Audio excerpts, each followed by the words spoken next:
আসসালামু আলাইকুম। আমি ডক্টর মোহাম্মদ সরওয়ার হোসেন, বিশ্ববিদ্যালয়ের একজন শিক্ষক, গবেষক এবং লেখক। গত 25 বছর অধিক সময় ধরে দেশ বিদেশের একাডেমি এবং ইন্ডাস্ট্রিতে কাজ করার অভিজ্ঞতা রয়েছে।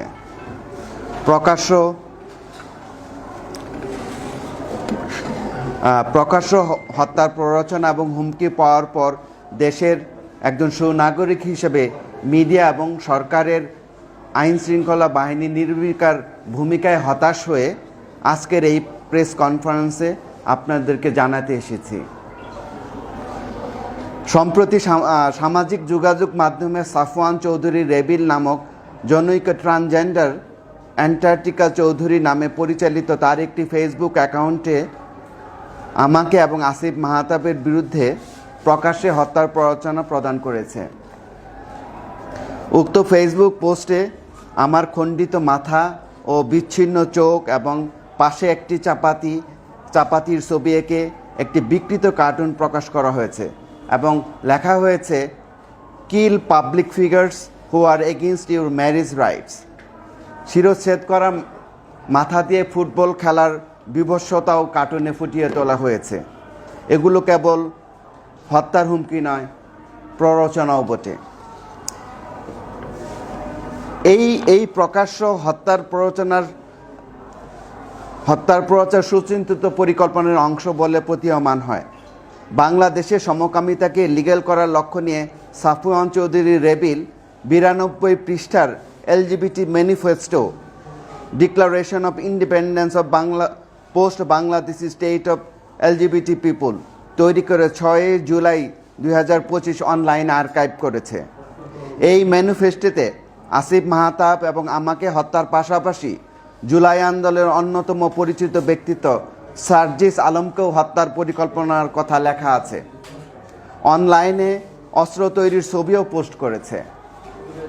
এসব কর্মকাণ্ড শুধু ব্যক্তিগত নিরাপত্তার জন্যই না, বরং দেশের সামাজিক স্থিতি, আইনের শাসন এবং মত প্রকাশের স্বাধীনতার জন্য এক ভয়ঙ্কর হুমকি। এ ধরনের প্রকাশ্য হত্যার প্ররোচনা সাইবার সুরক্ষা অধ্যাদেশ 2025-এর ধারা 26 এবং দণ্ডবিধি 1860-এর ধারা 503 অনুযায়ী শাস্তিযোগ্য অপরাধ। আমরা এই প্রসঙ্গে একটা ছবি দেখাতে পারি। আমেরিকার এক কংগ্রেসম্যানকে এক ট্রান্সজেন্ডার অ্যাক্টিভিস্ট হত্যার প্ররোচনায় ঘোষণা দেওয়ার সাথে সাথে তাকে গ্রেপ্তার করা হয়েছে। কিন্তু আমাদের ক্ষেত্রে সরকার, মিডিয়া নির্বিকার।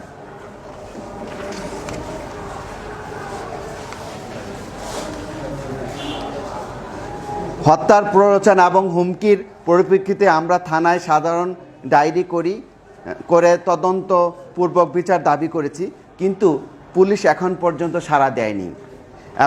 আমার এবং পরিবারের নিরাপত্তা নিয়ে উদ্বিগ্ন। পরবর্তীতে জানা গেল এই সাফওয়ান চৌধুরী রেবিল সাহারা চৌধুরী নামের ট্রান্সজেন্ডার নারী হিসেবে নিজেকে পরিচয় দেয়। তিনি সিলেটের মেট্রোপলিটন বিশ্ববিদ্যালয়ের ইংরেজি বিভাগের 4র্থ বর্ষের শিক্ষার্থী। প্রকাশ্যে হত্যা প্ররোচনার বিষয়টি অবগত হওয়ার পর উক্ত বিশ্ববিদ্যালয়ের সাধারণ শিক্ষার্থীদের দাবির প্রেক্ষিতে বাস ও ক্যাম্পাসে ধারালো অস্ত্র, চাকু, ছুরি, হাতুড়ি বহন, সহপাঠীদের উস্কানি এবং আমাদের হত্যার প্ররোচনার গ্রাউন্ডে তাকে বিশ্ববিদ্যালয় থেকে আজীবনের জন্য বহিষ্কার করা হয়। বিস্ময়ের সাথে লক্ষ্য করলাম, সাফওয়ান চৌধুরী রেবিল ওরফে সাহারা চৌধুরীর বহিষ্কারের ঘটনাটিকে মব সন্ত্রাসী হিসাবে আখ্যায়িত করে প্রকাশ্যে হত্যা প্ররোচনাকারীর পক্ষে সমর্থন জানান দেশের সুপরিচিত রাজনীতিবিদ জুনায়েদ সাকি সহ বাম সংগঠনের সাথে জড়িত আরও অনেকেই। আরও অবাক করা বিষয় হচ্ছে যে 162 জন তথাকথিত বিশিষ্ট নাগরিক হত্যার প্ররোচনাকে সমর্থন করে উল্টো আমাদেরকেই জাতির সামনে প্রকাশ্যে ক্ষমা চাইতে বলেছেন। এই বিবৃতি দাতাদের মধ্যে বিশেষ করে প্রফেসর আনু মোহাম্মদ, প্রফেসর সামিনা লোৎফা, আইনজীবী এবং টিভি ব্যক্তিত্ব মঞ্জুর মতিন সাফওয়ান চৌধুরী রেবিলকে আর্টিস্ট হিসেবে গণ্য করে বিভৎস কার্টুনকে ক্যারিকেচার হিসেবে মিডিয়াতে উপস্থাপন করেছে। সেই বিবৃতিতে আমাদের ক্ষমা চাওয়ার কথা বলে শব্দের মারপেচ দিয়ে সমকামী অধিকার দাবি করেন, যা দেশের আইনের পরিপন্থী। প্যানেল কোড ধারা 377। এই ধারা অনুযায়ী সমকামিতা হচ্ছে অপরাধ, 10 বছরের কারাদণ্ডের সাথে জড়িত। শুধু তাই নয়, বিবৃতি দাতারা আমার বিরুদ্ধে মিথ্যাচার করেন। একজন শিক্ষক হিসেবে নৈতিক গ্রাউন্ড থেকে পরিবার বিধ্বংসী সমকামিতা বান্ধব পলিসি তৈরির বিরুদ্ধে জনগণকে সচেতন করা, আমার এই প্রচেষ্টাকে ট্রান্সজেন্ডার তথা সমকামিতার হত্যাযোগ্য মনে করার ভয়ঙ্কর মিথ্যা দাবি করেছেন। বাস্তবতা হচ্ছে, দেশের আইনের দৃষ্টিতে প্রফেসর আনু মোহাম্মদ, সামিনা লুৎফা এবং মঞ্জুর মতিন রাই শব্দের মার পেয়েছে আইডেন্টিটির নামে পরিবার বিধ্বংসী সমকামী অধিকার দাবি করেছেন, যা অপরাধযোগ্য। এহেন পরিস্থিতিতে আমার জীবন এবং পরিবার নিয়ে শঙ্কা বোধ করছি। এলজিবিটি ইস্যু নিয়ে কয়েকটি কথা বলতে চাই। এই বিষয়টির ব্যাপকতা এবং গভীরতা 2022 সালের আগ পর্যন্ত আমার তেমন জানা ছিল না। একটি জার্নাল পেপার জমা দেওয়ার পর সেটি স্ট্যাটাস চেক করার জন্য দেখলাম আমাকে অ্যাক্সেস দিচ্ছে না, এলজিবিটি সংক্রান্ত ফর্ম ফিল আপ করতে হবে। এ ঘটনা দুবার ঘটে। তখন কিছুটা রাগান্বিত হয়ে ফেসবুকে একটি পোস্ট দেই, পশ্চিমা বিশ্ব এলজিবিটি এজেন্ডা জোর করে আমাদের উপর চাপাতে চায়। পোস্ট দেওয়ার পর দেখলাম সেটি ভাইরালের মতো হয়ে গেল মুহূর্তের মধ্যেই। তখন ভয় পেয়ে যাই। অনেক বড় ঘটনা, যা আমার বইতে বিস্তারিত লিখেছি। আমার বইটা, হ্যাঁ। এই বিষয় নিয়ে ঘাটাঘাটি করতে গিয়ে দেখলাম বাংলাদেশে এলজিবিটি আইনত লিগ্যাল হওয়ার দ্বার প্রান্তে। পাঠ্যপুস্তকে ট্রান্সজেন্ডারবাদ ঢুকানো হয়েছে। বিভিন্ন সরকারি এবং বেসরকারি ফর্ম পরিবর্তন করে এলজিবিটি বান্ধব করা হয়েছে। যেমন পাসপোর্ট আবেদনপত্র, সেখানে আগে সেক্স ছিল, বর্তমানে জেন্ডার ইনক্লুড করা হয়েছে। একটা বিষয় জানা রাখা দরকার, সেক্স হচ্ছে বায়োলজিক্যাল, শারীরিক, আর জেন্ডার হচ্ছে মনস্তাত্ত্বিক, যেটা বায়োলজির সাথে লিঙ্ক নাই। একজন ছেলে মেয়ে দাবি করতে পারে, এটি হচ্ছে জেন্ডার, 100টা জেন্ডার হতে পারে। এমনকি বিশ্ববিদ্যালয়ে ট্রান্সজেন্ডার কোটা খোলা হয়েছে, স্কলারশিপের ব্যবস্থা করা হয়েছে। আরও বিস্ময়কর ব্যাপার হচ্ছে, বাংলাদেশের মতো 92% মুসলিমদের দেশে সবার অগোচরে ট্রান্সজেন্ডার সুরক্ষা আইনের ড্রাফটও প্রস্তুত করা হয়েছে, যা 2024 সালের নতুন সংসদে পাশ হওয়ার কথা ছিল। এসব ঘটনা, এরপরের ঘটনা আপনারা সবাই জানেন, আসিফ মাহতাব যে বই ছিঁড়ে প্রতিবাদের ঘটনা। এরপরে যেটা ঘটে, কয়েক বছরের দিনরাত পরিশ্রম করে এলজিবিটি সচেতনতা করতে প্রায় এই 600 পেজের বই, রেফারেন্স বই আমি তৈরি করেছি, যেখানে গত 20 বছর ধরে বাংলাদেশে গড়ে ওঠা এলজিবিটি নেটওয়ার্ক উন্মোচন করা হয়েছে। ব্র্যাক বিশ্ববিদ্যালয়ের James P grand school of public হেলথের নেতৃত্বে আইসিডিডিআরবি, বন্ধু সোশ্যাল এনজিও, প্রথম আলো, ডেইলি স্টার, ঢাকা ট্রিবিউন নামক মূলধারার মিডিয়া পশ্চিমা যৌন বিকৃতির এজেন্ডা বাস্তবায়নে দীর্ঘদিন ধরে কাজ করছে। আমার এই বইতে পর্যাপ্ত তথ্যপত্রের মাধ্যমে তুলে ধরা হয়েছে। তারাই দাবি করেছে সবকিছু, এটা আমার নিজের কোনো কথা না। অনেক কাঙ্ক্ষিত জুলাই অভ্যুত্থান হলো, নতুন স্বপ্ন দেখতে শুরু করি। 2000 মানুষের জীবন, 30,000 মানুষ আহত, 400-র বেশি মানুষ অন্ধত্ব বরণ করে। এর বিনিময়ে অর্জিত নতুন বাংলাদেশ নিয়ে আমরা আবার নতুন স্বপ্ন দেখতে শুরু করলাম। কিন্তু আবু সাইদের রক্তের সাথে বেইমানি করে ইন্টারিম সরকার বিভিন্ন সংস্কার প্রস্তাব, পলিসিতে শব্দের মারপেচ দিয়ে লিঙ্গ পরিচয় তথা এলজিবিটি অন্তর্ভুক্ত করেছে। এই পর্যন্ত 6টি প্রকাশিত সংস্কার প্রস্তাবে শব্দের মারপেচে এলজিবিটি বান্ধব করা হয়েছে। সবচেয়ে দুঃখজনক বিষয় হচ্ছে, গতকাল জানা গেল ইন্টারিম গোপনে ILO C 190 চুক্তি রেটিফিকেশন করেছে, যার মাধ্যমে গার্মেন্ট শিল্প এলজিবিটি বান্ধব হওয়ার প্রেক্ষাপট তৈরি হয়ে গেছে। একটি বিষয় স্পষ্ট করা জরুরি, যেটা নিয়ে বাংলাদেশে অনেক মিসকনসেপশন আছে। এলজিবিটিকে অধিকারের বিষয়, তা আমাদের দেশে কম শিক্ষিত তো বটেই, উচ্চ শিক্ষিতরাও বুঝে না। একটা জিনিস ক্লিয়ার করতে হবে, সমকামী আচরণ এবং সমকামী পরিচয় ভিত্তিক সংখ্যালঘু অধিকারের মধ্যে পার্থক্য রয়েছে। বিভিন্ন হোস্টেলে, যেমন ক্যাডেট কলেজ, মাদ্রাসা, আর্মি ব্যারাক, মেসে গোপনে কেউ কেউ সমকামী আচরণে জড়িয়ে পড়তে পারেন। কিন্তু বর্তমানের এলজিবিটি আন্দোলন হচ্ছে পরিচয় ভিত্তিক ইস্যু। বিকৃত আচরণকে পরিচয় বা আইডেন্টিটি মনে করে সমাজে এইটার বৈধতা অর্জন করার বিষয়, যার সাথে জড়িয়ে আছে সমলিঙ্গের বিয়ের ইস্যু, সেম সেক্স ম্যারেজ। সমকামিতা বৈধ হইলে যৌক্তিকভাবেই যে কোনো বিকৃতিকে নর্মালাইজ করা যাবে। যেমন কারো ড্রাগস নেওয়ার অধিকার, মাদক দ্রব্য সেবন করা অধিকার, সে এটা প্রমাণ করতে পারবে। কেউ কেউ চাইলে পা কেটে যদি যৌন তৃপ্তি লাভ করে, সেটাও অধিকারের বিষয় হবে। সে এখানে সে অন্যকে ক্ষতি করছে না, তার পা সে কাটবে। তো এইটা যেমন ট্রান্সজেন্ডার অধিকার, এটাও একটা অধিকার, এটার নাম আছে ট্রান্সএবলড। এটা নিয়ে অনেক পেপার টেপার পাবলিশড হয়েছে। এমনকি আরও ভয়ঙ্কর অজাচার বা ইনসেস্ট নামক চরম বিকৃতি, এটা হচ্ছে পিতার সাথে মেয়ে, ছেলের সাথে মায়ের, ভাই বোনের যৌন সম্পর্ক, সমকামী সম্পর্ক ইত্যাদি। এই চরম বিকৃতিও সামাজিকভাবে নর্মালাইজ হতে পারে। ভয়ঙ্কর বিষয় হচ্ছে যে বাংলাদেশে ইতিমধ্যে অজাচার অধিকার নিয়েও এলজিবিটি অধিকার গোষ্ঠী 2007 সালের এক মিটিংয়ে আলোচনা করেছে, যা আমার এই বইতে বিস্তারিত ডকুমেন্টেড করা হয়েছে। অধিকার মানে হচ্ছে কি, এটা যে বললাম, আমাদের দেশের ধারণা খুবই দুর্বল। অধিকার মানে হচ্ছে সরকার জনগণের ট্যাক্সের টাকায় বিকৃতিকে শিশু কিশোরের উপর চাপানো, তাদের ব্রেইন ওয়াশ করা, বই পুস্তক সহ বিভিন্ন পলিসির মাধ্যমে সামাজিকরণ করা সরকারের দায়িত্ব হয়ে যায়। তার মানে সরকার এই বিকৃতি প্রমোট করবে, এইটাই হচ্ছে অধিকারের বিষয়। সমকামিতা নর্মালাইজ হলে আমাদের সমাজ দ্রুত ভেঙে পড়বে। এইচআইভি, যেটা সমকামীদেরই রোগ হিসেবে পরিচিত, সেই 80 সাল থেকে এ পর্যন্ত যত স্টাডিতেই দেখা গেছে এটা সমকামীদেরই রোগ।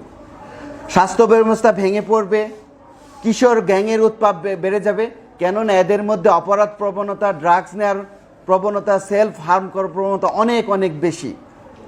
নারীদের নিরাপত্তা বিঘ্নিত করবে ট্রান্সজেন্ডাররা, মেয়েদের হোস্টেলেও জন্মগত পুরুষরা সিট নিবে। অবাক করা বিষয় হচ্ছে ইতিমধ্যে বাংলাদেশে একটি উদাহরণ তৈরি হয়েছে।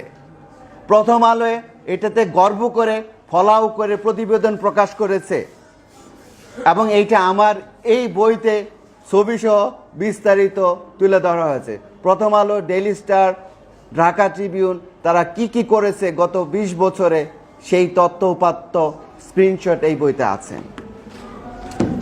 পশ্চিমা মানবাধিকার কায়েমের নামে দেশের তথাকথিত সুশীল সমাজ এবং সেকুলার মিডিয়া আমাদের সমাজকে ধ্বংস করে দিতে মরিয়া। দেশের বড় বড় এনজিওগুলো ইস্ট ইন্ডিয়া কোম্পানির মতো পশ্চিমা এজেন্ডা বাস্তবায়নে কাজ করছে। আমি আমার বক্তব্য শেষ করছি কয়েকটি সুস্পষ্ট দাবি রেখে সরকারের কাছে।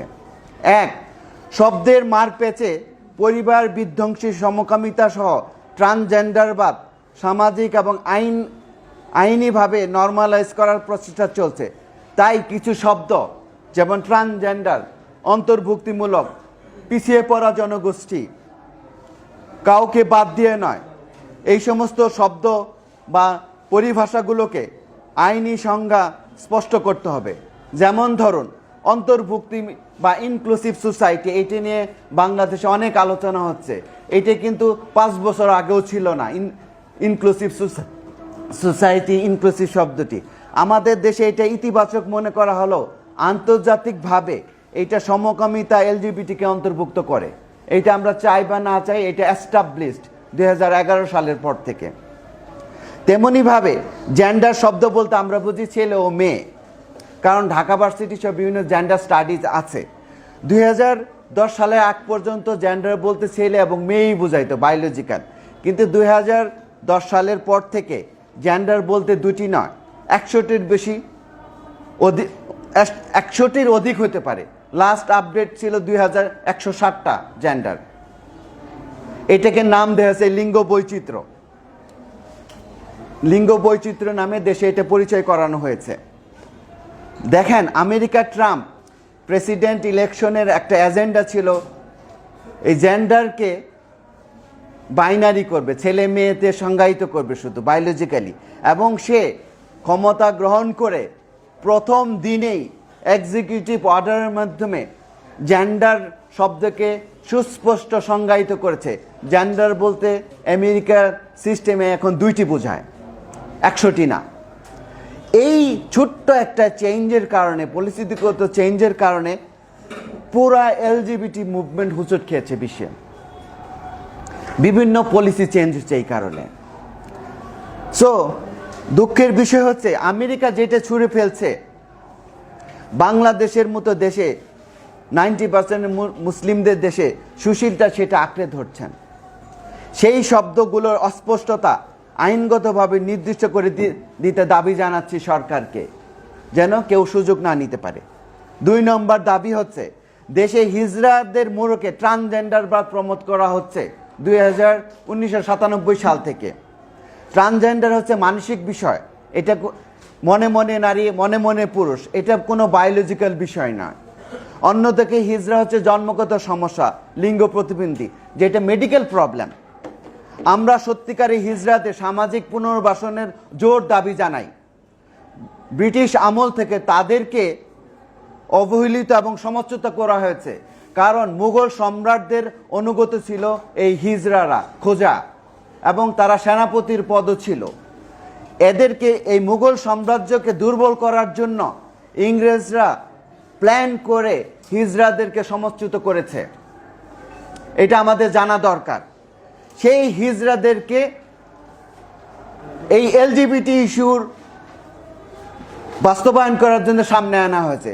তাদের পুনর্বাসনের জন্য কোনো উদ্যোগ নেওয়া তেমনভাবে হয়নি। তো তাদের যে মানবতার জীবন, এই ভিক্ষা করে দল হিসেবে থাকে, এটা খুবই কষ্টকর। আমার খুব কষ্ট হয়। সেই সমস্ত প্রকৃত হিজড়া যারা মেডিকেলি প্রমাণিত, তাদেরকে পারিবারিকভাবে সামাজিকভাবে পুনর্বাসন করা সরকার সবারই দায়িত্ব। তো আমাদের মেসেজ হচ্ছে হিজড়াদেরকে পুনর্বাসন করতে হবে, সত্যিকারের হিজড়াদের পুনর্বাসন করতে হবে। থার্ড, যে অনেকে ভুল বুঝে না জেনে পর্নোগ্রাফি বিভিন্নভাবে সমকামী আচরণ প্র্যাকটিস করতে পারেন গোপনে। যারা স্বাভাবিক জীবনে এই বিকৃতি থেকে ফিরে আসতে চান, তাদেরকে সাপোর্ট দেওয়া আমাদের দায়িত্ব। এর জন্য সরকারের উচিত সাইকোলজিক্যাল কাউন্সিলিং সেন্টার স্থাপন করা এবং আলেম ওলামাদেরকেও এই বিষয়ে তাদের পাশে দাঁড়ানো, মানসিকভাবে তাদেরকে সুস্থ জীবনে ফিরে আসার জন্য ভূমিকা রাখতে পারেন। আর লাস্টের চতুর্থ দাবি, যেটা লাস্ট দাবি, সবচেয়ে গুরুত্বপূর্ণ, আইন শৃঙ্খলা ও সামাজিক স্থিতিশীলতা রক্ষার স্বার্থেই হত্যার প্ররোচনাকারীকে ইমিডিয়েটলি গ্রেপ্তার করে আইনের আওতায় আনতে হবে। কারণ আমাদেরকে অনেক যুবকরা, ইয়াং জেনারেশন পছন্দ করে। আপনারা ইতিমধ্যে এগুলো জানেন। আসিফ মাহতাব গ্রামগঞ্জে থেকে সব জায়গায় পরিচিত। এই যুবকদের রক্ত গরম থাকে। আপনি তো জানেন 5ই আগস্ট কি ঘটনা ঘটিয়েছে, যেটা কেউ কোশ্চিনকালও চিন্তা করতে পারেনি। তাদের প্রিয় শিক্ষককে যখন অপমান করা হচ্ছে, বিভৎস কার্টুন আঁকা হচ্ছে, এ কারণে তারা ক্ষুব্ধ হতে পারে। ক্ষুব্ধ হয়ে যদি ট্রান্সজেন্ডার জঙ্গির উপর কোনো আক্রমণ করে বসে, তাহলে পরিস্থিতি আরও অবনতি ঘটবে। সেক্ষেত্রে উদ্ভূত পরিস্থিতির জন্য সরকারই দায়ী হবে। আমাদেরকে যারা ভালোবাসেন তাদের প্রতি আহ্বান জানাচ্ছি, আপনারা কোনো সহিংস আচরণ করবেন না। আমাদের সমাজ স্থিতিশীল হোক, আমাদের দেশ জ্ঞান বিজ্ঞান মূল্যবোধে এগিয়ে যাক, এটাই হচ্ছে শিক্ষক হিসাবে, গবেষক হিসাবে আমার সারা জীবনের লক্ষ্য উদ্দেশ্য। ধন্যবাদ।